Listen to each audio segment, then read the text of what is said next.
North Korea has yet to publicly confirm the invitation to meet with the U.S. president, and officials in Seoul and Washington say the exact location and timing of any summit remain to be determined.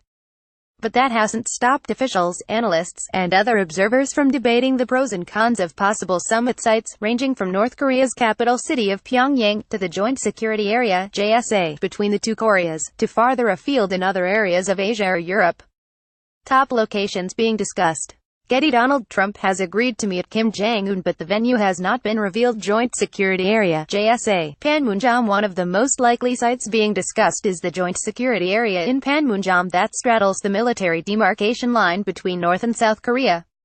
It's the only spot along the heavily fortified Demilitarized Zone (DMZ) where North Korean troops stand face-to-face with South Korean and United Nations command forces.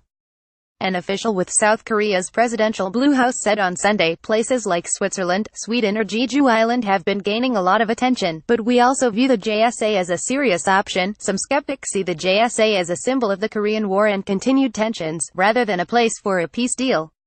However, it would allow Kim and Trump to meet without traveling far from either of their respective security forces or to be seen kowtowing in an enemy capital. Kim is scheduled to meet South Korean President Moon Jae-in at the JSA in April for their first ever summit, and South Korean officials see it as a top contender for a Trump summit as well. The Blue House official said, if North Korea and the U.S., who are the directly involved parties of the truce agreement, hold the summit at Panmunjom, it would hold the significant meaning of turning a symbol of division into one of peace. Thursday, March 8, 2018. Taking pictures in the DMZ is easy, but if you come too close to the soldiers, they stop you. Jeju Island. Another spot in South Korea that has been raised as an option is scenic Jeju Island, off the southern coast, easily accessed by either boat or airplane from the Korean peninsula. Kim Jong-un's father and predecessor, Kim Jong-il, was known to be afraid of flying, but the younger Kim has been shown in official photos getting off airplanes and even flying a North Korean-designed aircraft. Yonsei University professor John Deluri said, in Korea, I'm sticking with Jeju Island. Jeju has soul, born of tragedy and beauty and nature. The island hosts an annual Peace and Prosperity Forum in May designed to attract international leaders. Jeju's governor promoted the idea and said in a statement, as the island of peace, Jeju is the ideal place to hold the North Korea-US summit. Several spots in Europe, including Switzerland and Sweden, have been raised as possible neutral locations for a summit.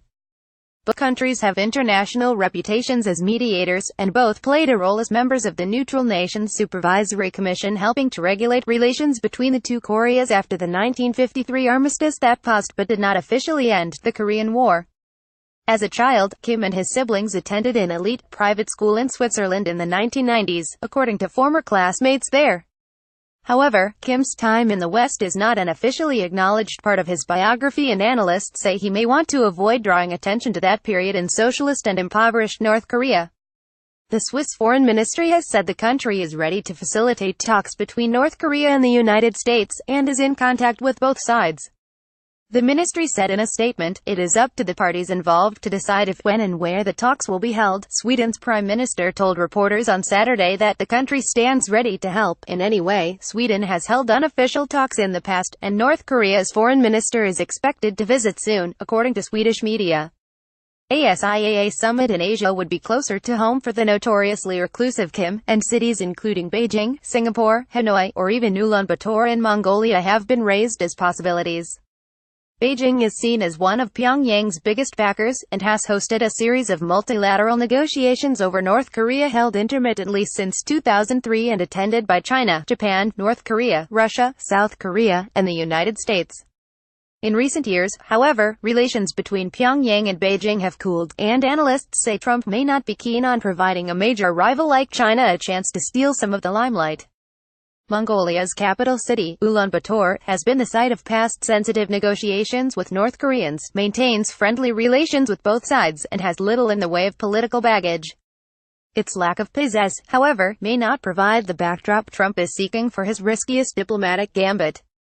Getty News reports of the potential meeting made headlines worldwide. Pyongyang or Washington. As far as is publicly known, Kim has not left North Korea since he came to power in 2011, meaning any trip outside the country might be problematic.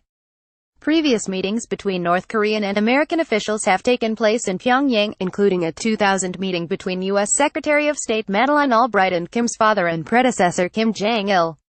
Former Presidents Bill Clinton and Jimmy Carter have also traveled to Pyongyang.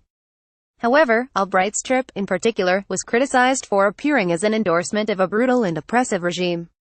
Any summit in North Korea, even outside Pyongyang, is seen as a long shot, as any Trump visit would risk similarly unfavorable criticisms of the American president.